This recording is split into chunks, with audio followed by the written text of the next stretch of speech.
India का stock market एकदम dynamic है, जैसे नंबर्स का भनवर जो देश की इकोनॉमी की नब्ज दिखाता है। यहाँ पैसा बनता भी है और डूबता भी है, सपने देखे भी जाते हैं और पूरे भी होते हैं। लेकिन इसके पीछे एक बहुत इंपॉर्टेंट चीज है, एक ताकत जो इसकी किस्मत लिखती है, वो है फॉरेन इन्वेस्टमेंट। सोचो, एक नदी है जिसका बहाव उस जमीन की खुशहाली तय करता है जिसको वो सींचती है। फॉरेन इन्वेस्टमेंट वो नदी है जिसका करंट इंडिया के स्टॉक मार्केट के उतार चढ़ाव को कंट्रोल करता है। लेकिन ये इतना जरूरी क्यों है? इसने इंडिया के इकोनॉमिक जर्नी को कैसे शेप किया है? इंडिया में फॉरेन इन्वेस्टमेंट की कहानी एक ट्रांसफॉर्मेशन की कहानी है, दुनिया के लिए खुलने और ग्लोबलाइजेशन को अपनाने की कहानी। ये कहानी इंडिया के इकोनॉमिक एवोल्यूशन से जुड़ी है, एक ऐसा नैरेटिव जिसमें कभी ग्रोथ जबरदस्त होती है तो कभी अनएक्सपेक्टेड डाउनटर्न्स आते हैं। इस कॉम्प्लिकेटेड रिलेशनशिप को समझना इंडियन स्टॉक मार्केट के फ्यूचर को समझने के लिए बहुत जरूरी है। 1991 के बड़े इकोनॉमिक रिफॉर्म से लेकर 2008 के ग्लोबल फाइनेंशियल क्राइसिस तक फॉरेन इन्वेस्टमेंट ने इंडिया के इकोनॉमिक लैंडस्केप को शेप करने में बहुत बड़ा रोल निभाया है। लेकिन कहानी यहीं खत्म नहीं होती। हाल ही में काफी वॉलेटिलिटी देखने को मिली है। मार्केट कभी ऊपर जाता है तो कभी नीचे, जैसे रोलर कोस्टर राइड। 2024 में इंडियन स्टॉक मार्केट ने नए पीक्स टच किए, लेकिन बाद में तेजी से नीचे भी आया, जिससे मार्केट कैपिटलाइजेशन में ट्रिलियंस का नुकसान हुआ। ये वॉलेटिलिटी कुछ इंपॉर्टेंट क्वेश्चंस उठाती है। क्या इंडिया अपने ग्रोथ के लिए जरूरी फॉरेन इन्वेस्टमेंट अट्रैक्ट करता रहेगा? फॉरेन इन्वेस्टर्स और इंडियन स्टॉक मार्केट के इस पार्टनरशिप का फ्यूचर क्या है? 1991 इंडिया की इकोनॉमिक हिस्ट्री में एक टर्निंग पॉइंट था, एक ऐसा मोमेंट जिसने हमेशा के लिए इसकी दिशा बदल दी। बैलेंस ऑफ पेमेंट्स क्राइसिस से जूझते हुए इंडिया ने इकोनॉमिक लिबरलाइजेशन का रास्ता चुना, दशकों पुरानी सोशलिस्ट पॉलिसीज को खत्म किया और दुनिया के लिए अपने दरवाजे खोल दिए। इंडिया में फॉरेन इन्वेस्टमेंट के लिए ये एक नए एरा की शुरुआत थी। 1991 से पहले फॉरेन इन्वेस्टमेंट पर बहुत कंट्रोल था, इसे शक और संदेह की नजर से देखा जाता था। लिबरलाइजेशन की लहर ने इन बैरियर्स को हटा दिया, फॉरेन कंपनीज के लिए इंडियन बिजनेसेस में इन्वेस्ट करने का रास्ता साफ कर दिया। इसका असर ट्रांसफॉर्मेटिव था। फॉरेन इन्वेस्टमेंट जो पहले बूंद बूंद आता था, अब एक स्टेडी स्ट्रीम बन गया, इंडियन इकोनॉमी में जरूरी कैपिटल लाया। इस इन्फ्लक्स ने कई सेक्टर्स में जान फूंक दी, मैन्युफैक्चरिंग और टेलीकम्युनिकेशन से लेकर फाइनेंस और इंफ्रास्ट्रक्चर तक। स्टॉक मार्केट, जो इकोनॉमिक सेंटिमेंट का बैरोमीटर होता है, ने खौशी से रिएक्ट किया।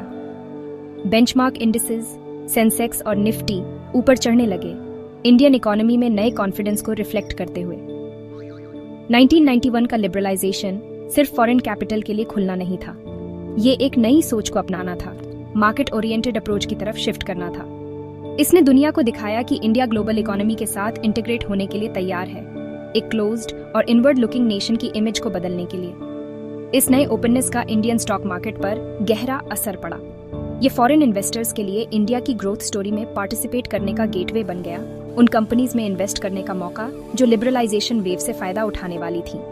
1991 के रिफॉर्म्स एक टर्निंग पॉइंट थे, लेकिन ये एक लंबे और कॉम्प्लिकेटेड जर्नी की शुरुआत थी। इंडिया का फॉरेन इन्वेस्टमेंट को अपनाना चैलेंजेस के बिना नहीं था।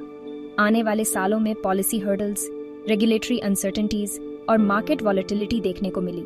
लेकिन एक बात क्लियर थी, फॉरेन इन्वेस्टमेंट इंडिया के इकोनॉमिक नैरेटिव का एक इंपॉर्टेंट पार्ट बन गया था, इसके स्टॉक मार्केट के ग्रोथ का एक की ड्राइवर और इसके ग्रोइंग ग्लोबल इंटीग्रेशन का प्रमाण। 2008 ने ग्लोबल फाइनेंशियल सिस्टम को हिलाकर रख दिया। लेमन ब्रदर्स के कोलैप्स ने डोमिनो इफेक्ट क्रिएट किया, जिससे ग्लोबल रिसेशन आया और इन्वेस्टर कॉन्फिडेंस गिर गया। इमर्जिंग मार्केट्स, जिन्हें रिस्की माना जाता था, इस क्राइसिस का सबसे ज्यादा शिकार हुए, क्योंकि फॉरेन इन्वेस्टर्स सेफर हेवन्स की तलाश में अपना कैपिटल वापस ले गए। लेकिन इस टर्मोइल के बीच इंडिया ने रिमार्केबल रेजिलियंस दिखाया। पूरी तरह से बच तो नहीं पाया, लेकिन इंडियन इकोनॉमी और स्टॉक मार्केट ने बाकी कंट्रीज के मुकाबले इस स्टॉर्म को बेहतर तरीके से हैंडल किया। इंडिया के रेजिलियंस का एक इम्पॉर्टेंट फैक्टर फॉरेन इन्वेस्टर्स का कंटिन्यूड कॉन्फिडेंस था।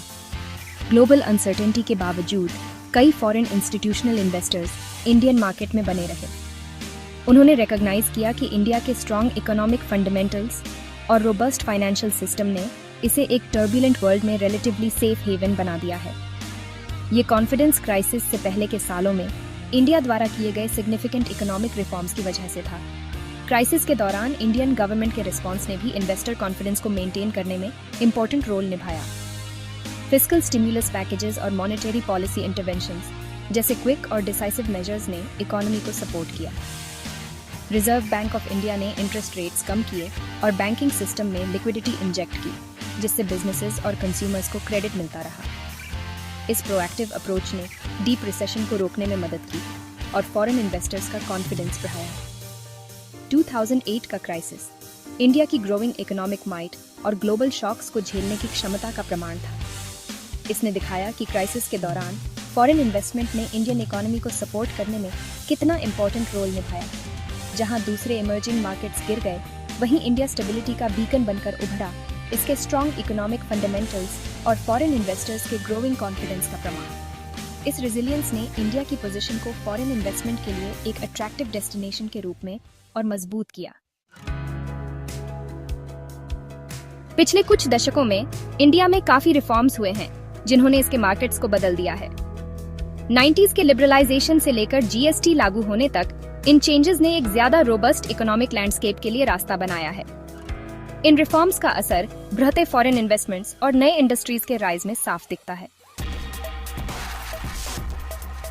हाल के सालों में इंडियन मार्केट में कुछ इंटरेस्टिंग ट्रेंड्स देखने को मिले हैं। डिजिटल रेवोल्यूशन ने टेक स्टार्टअप्स और ई कॉमर्स में तेजी लाई है, लेकिन रेगुलेटरी हर्डल्स और इकोनॉमिक स्लोडाउन जैसे चैलेंजेस अभी भी हैं।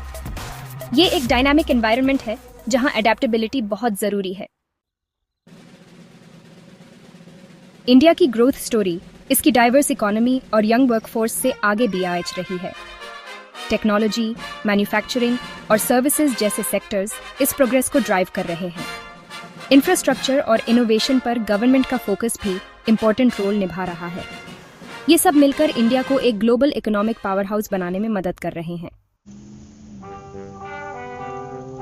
किसी भी ग्रोइंग इकोनॉमी के लिए अनसर्टेनिटीज से निपटना आम बात है, लेकिन चैलेंजेस के साथ अपॉर्चुनिटीज भी आते हैं। इंडिया अपनी स्ट्रेंथ्स का फायदा उठाने और वीकनेसेस को दूर करने के लिए अच्छी पोजीशन में है। इनोवेशन को अपनाकर और एक कंड्यूसिव बिजनेस एनवायरनमेंट बनाकर इंडिया ग्लोबल एरिना में थ्राइव करता रहेगा। अगर आपको यह वीडियो पसंद आया हो तो कृपया हमारे चैनल को लाइक और सब्सक्राइब करें। धन्यवाद।